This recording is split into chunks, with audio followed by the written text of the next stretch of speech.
Good morning, everybody. How do you feel today? Say it loud so you can hear how you feel. Thank you for saying how you feel. My name is Mr. Channing. Would you like to read a book with me today? I have a book I'd like to read with you. This book is called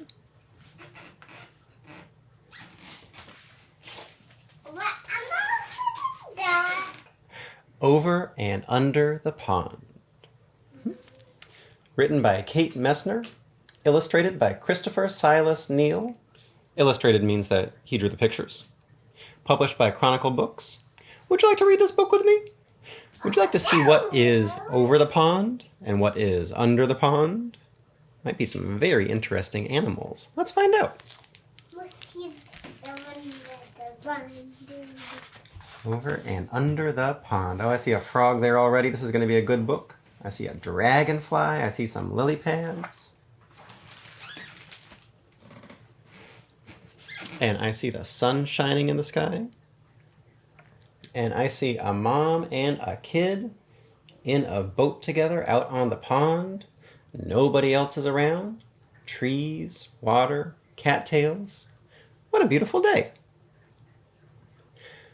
Over the pond we slide, splashing through lily pads, sweeping through reeds. Whoosh, whoosh, whoosh. Rowing a boat is hard work. I'll tell you that right now. It takes a lot of muscles. You think this mom is strong? I think so. The water's a mirror reflecting the sky. Is the water really a mirror? Or does he mean that the water is very, very shiny? You can see everything in it. Sunshine and clouds. And then, what's this that they're looking down at? What is it? A fish. And then a shadow below, the shadow of a fish.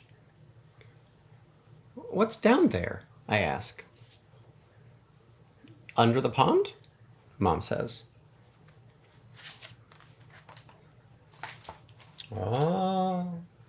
Now here we are, imagining that we are at the bottom of the pond, looking up at this boat, with this mom and this kid looking down at us.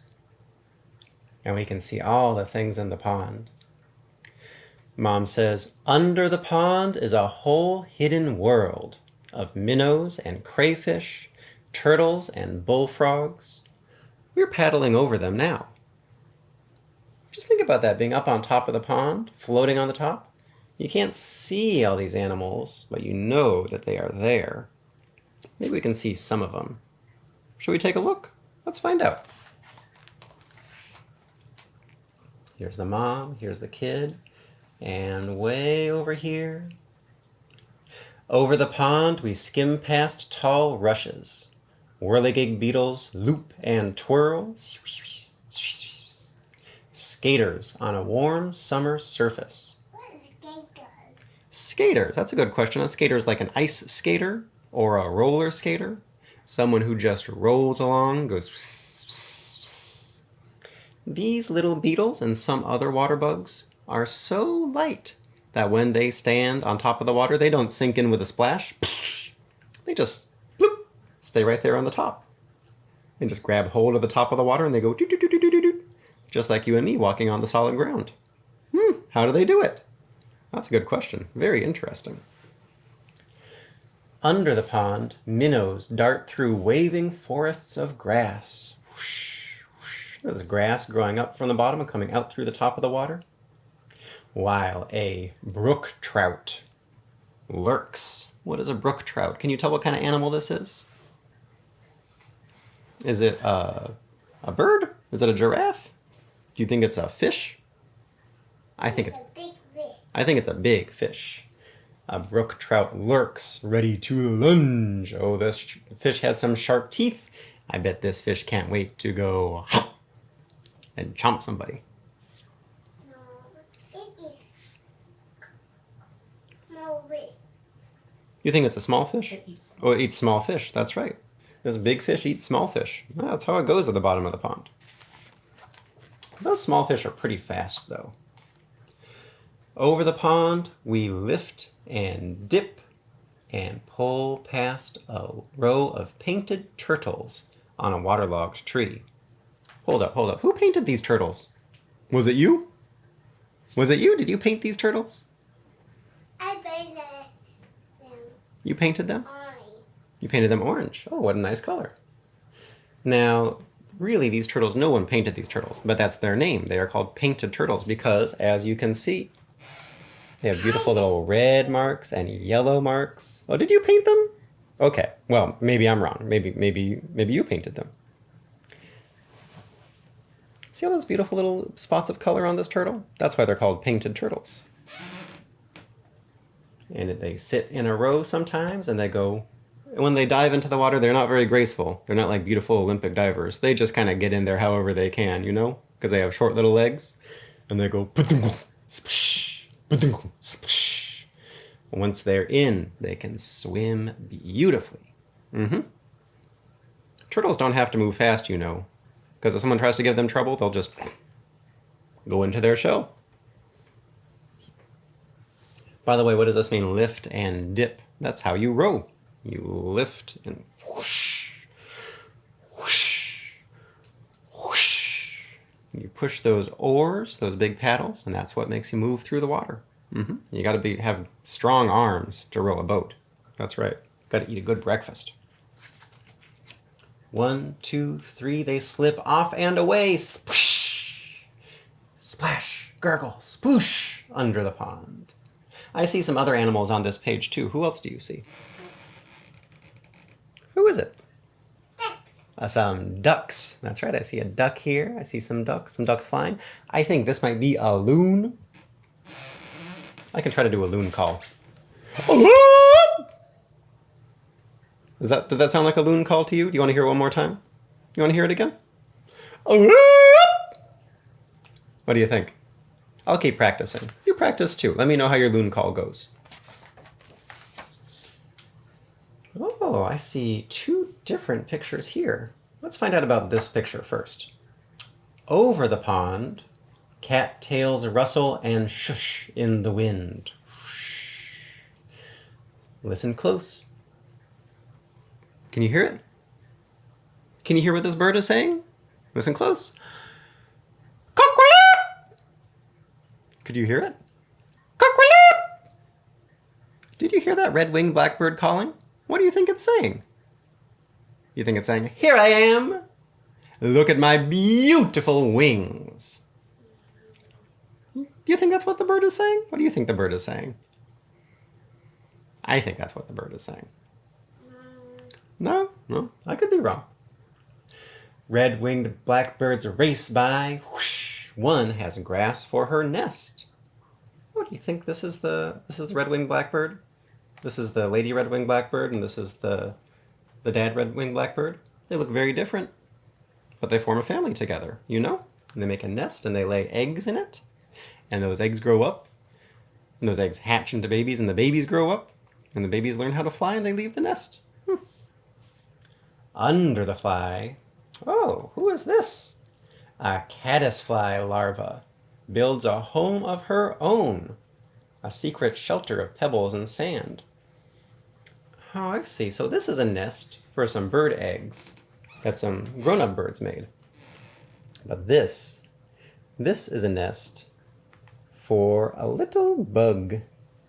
And the bug makes it by finding a bunch of little pieces of rock and dirt and old plants and gluing them all together into a little case that it can live in. That's a very hard-working bug kid to be able to build its own house, don't you think? Do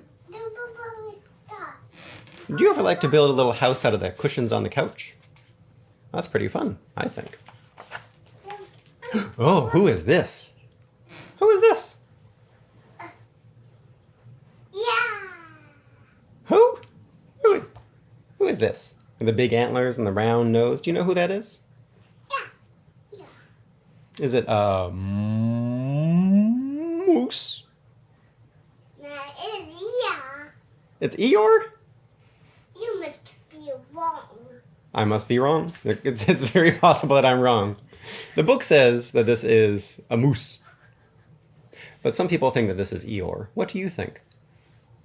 Let's read and see what it says. Over the pond, the shadows of trees lean out from the shore.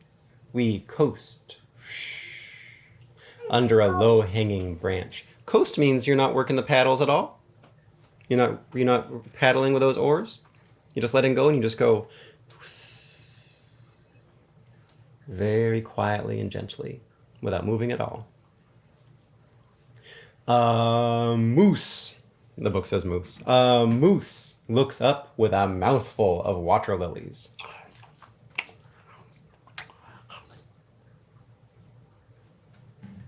We've interrupted his lunch. You know, one time when I was a kid, I saw a moose in our backyard back when we lived someplace where there were a lot of woods. It was huge. Mooses are very big. Oh, who is this? Who is this with a big flat tail and buck teeth? Who is it? The animal. Is it an animal? Yes, it is an animal. Is it a beaver? You must be wrong. Some people think that this is Christopher Robin. I think, and the book thinks, that it's a beaver. What do you think? Under the pond, beavers dive deep. Look at those feet. Look at those feet with webs on them, like big flippers to make them so good at swimming very fast under the water. They pump with powerful tails and rise to the surface with delectable roots from the mud. Nice chewy, soft roots with mud all over them. Does that sound good to you? Sounds good to a beaver. Beavers are very interesting, you know, because beavers build dams, and beavers build special nests that you can only get into by swimming underwater. Beavers change the way that streams and rivers flow. Everybody else just has to adapt to whatever the beavers decide to do with the river. What do you think about that? I'm going back again. Over the pond, the wind gives us a push, whoosh, and stirs the light dappled leaves on shore. There on a branch, a new goldfinch teeters, ready to fly. A little baby bird, a little yellow bird called a goldfinch. This bird is growing up. This bird is getting ready to fly for the very first time. Does that sound scary? Never flown before. Gonna learn how to do it by doing it. You think that goldfinch is gonna figure it out? I think so. It's a goldfish. A goldfinch is a kind of bird that is yellow and has black wings and has a cute little head. Under the pond, oh, here's someone else growing up. Here's somebody else growing up. Tadpoles are changing. These tadpoles are changing. Look. Here's a tadpole. Well, look, it's got a little leg, and then a little bit later it has a long leg and a long tail, and over here it's got long legs and a little bit less of a tail. What do you think it's going to look like next? Tadpoles are changing, learning to hop. What animals do you know that live in the pond and know how to hop? They're losing tails, growing legs, growing up. You think it's going to be a frog? Or maybe a toad? Maybe it's going to be a water rock. I wonder why that dog. Maybe it's going to be a what? A water rock. A water frog? What kind of a frog? Well, you can tell me later. Who is this? You might have seen these birds around Lake Merritt if you live here in Oakland where I live. There at the shore, over the pond, there at the shore, tall and silent and still, a great blue heron stares down into the deep.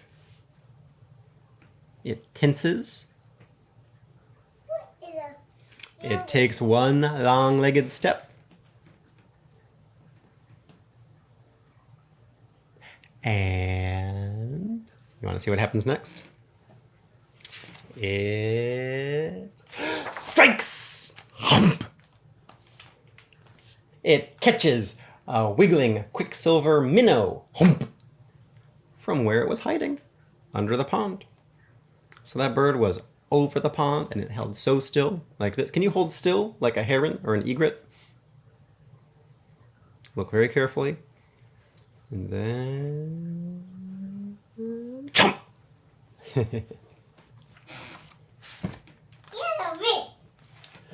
Over the pond as we drift, heads tipped up to the sun. Oh, over the pond we drift, heads tipped up to the sun. I put too many words in that sentence. Everybody makes mistakes sometimes. It's okay to make mistakes. A woodpecker clings to a teetering pine, digging for ants. How does a woodpecker dig? Does a woodpecker use a very small shovel? No. What does a woodpecker use? It's beak. Its beak. That's right. What does it sound like when a woodpecker uses its beak to dig into a tree? It sounds like what? Peck. Peck, peck, peck, peck, peck, peck, peck. Peck, peck, peck, peck, peck, peck, peck. Peck, peck, peck, peck, peck, peck. Except much, much, much faster because woodpeckers are very good at banging their long, pointy, hard beak against a tree.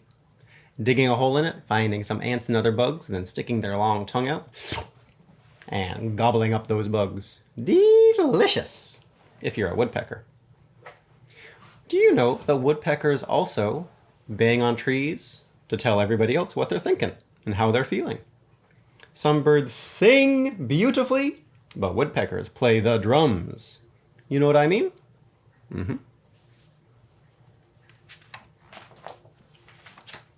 Oh, who is this under the pond? This animal is not a beaver. It looks like a beaver. This is called an otter. Under the pond, an otter claws for freshwater mussels.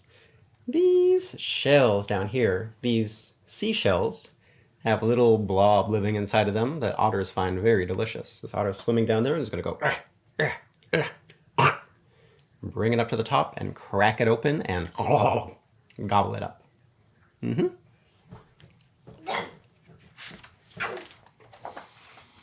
Oh, I see the sky is changing color. Do you think it's starting to get late? You think the sun is starting to set in the book? What color is that sky? Pink. Over the pond, a sleepy dragonfly lands for a rest. His spindly legs tickle my knee. Dragonflies are very interesting and very pretty, and sometimes they fly forward, sometimes they fly sideways and up and down, and sometimes they just bzzz, hang right there in space. Dragonflies don't sting, dragonflies don't bite, dragonflies just cruise around and have a good time. But this is also a dragonfly. This is what a baby dragonfly looks like, and it lives under the pond. Under the pond, dragonfly larvae watch what swims by. Dragonfly larvae means a dragonfly kid. They catch minnows in their monster fast jaws. Oh my goodness! This tiny bug kid caught a whole fish! He's gonna eat it! My goodness! I never knew about this until I read this book, I'll tell you the truth. Who is this? Who is this? A raccoon. I see a lot of raccoons. And I think this is some other animal here. Oh, it's a mink. Over the pond, the shadows stretch. That means the sun is getting low in the sky and the shadows are getting longer. Ospreys circle on quiet wings. Whoosh. Just hanging out there up in the sky looking for something down below to swoop down and eat, like a fish. Raccoons and mink stalk the shoreline for supper. Oh, looks like this raccoon found something. Under the pond with a flip of a tail, a crayfish disappears in the dark. See this little crayfish down here? Zoop. And see this raccoon's sharp teeth? This crayfish says, I'm getting out of here. I'm not getting bitten by that raccoon. Forget it. I will see you tomorrow. You think this raccoon will find something else to eat? Well, raccoons love eating all kinds of food. So it's never too hard for a raccoon to find something to eat. In fact, some raccoons love eating trash. And all raccoons love to take their food and put it in the water and feel it and just find out everything they can about it. Sometimes they might need to open something up. Sometimes they're just very curious about what something is like. A lot of people say that raccoons wash their paws a lot. And it's a good idea for everyone to be washing their paws a lot right now. You know what I mean? So maybe we can all be like a raccoon. I mean, don't eat trash, but wash your paws. Over the pond, we head for home. Here's the boat.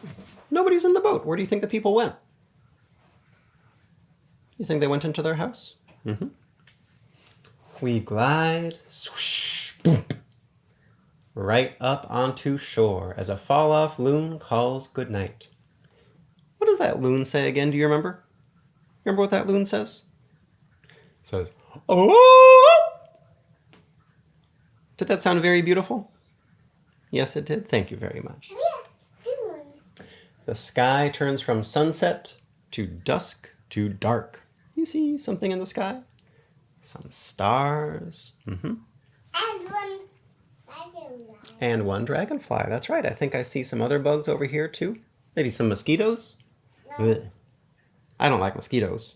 Mosquitoes bite and make you itchy. But mosquitoes are a part of life and a part of the pond. You know what I mean? Night settles over the pond, the prowling catfish, and the drowsy turtles, the scuttling crayfish, and the tadpoles turned into... Who's that? Who is it? A froggy. A froggy. That tadpole grew up. Mm-hmm. Waiting herons and stalking raccoons. You know, some animals are nocturnal. That means they like to be awake at night and see what happens. They like to sleep all day, and they like to be awake at night.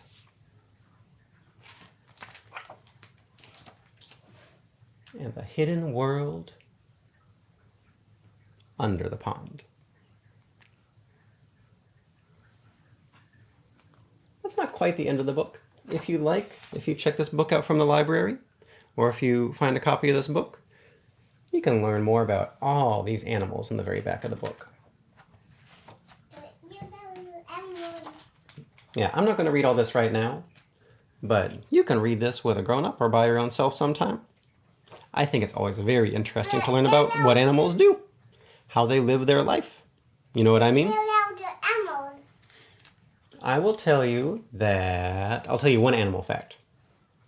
I will tell you that... I will tell you that in places where it's very cold, you know what raccoons like to do?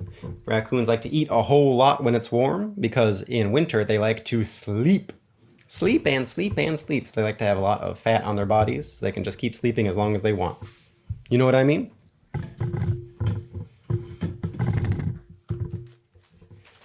All right. The... Yak. What'd you say? Yak. The egg? Let's try it again. The end. Thank you for reading this book with me. Give yourself a round of applause. This book is called Over and Under the Pond, written by Kate Messner, illustrated by Christopher Silas Neal, published by Chronicle Books. Thank you so much for reading. We almost got to the end of the video. Thank you so much for... What is it I'm trying to say? Do you know? I'm trying to say thank you. Thank you so much for reading this book with me today. I will see you... Oh, actually, you know what? Do you want to wash your hands with me real quick? Just like those raccoons did? Let's do it. No, I don't want to. Should we do I'm Black Panther or should we do I Deserve? You want to do I Deserve? Let's do it. No. I said no. Well, you don't have to sing it with me, but I'd like to sing it. Can I sing it? No. I'm going to sing it real quick. But remember, when you sing it, make sure you take 20 seconds to wash your hands. Get some soap. Get some water. Make some bubbles. 1, 2, 3, 4. I deserve. No. 2. You really don't want to do this right now? Okay, well, I won't sing this song right now because some folks do not want to hear it.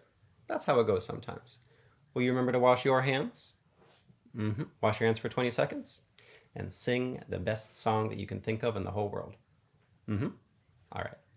Bye-bye, everyone. Thank you for reading with me. I will see you next time.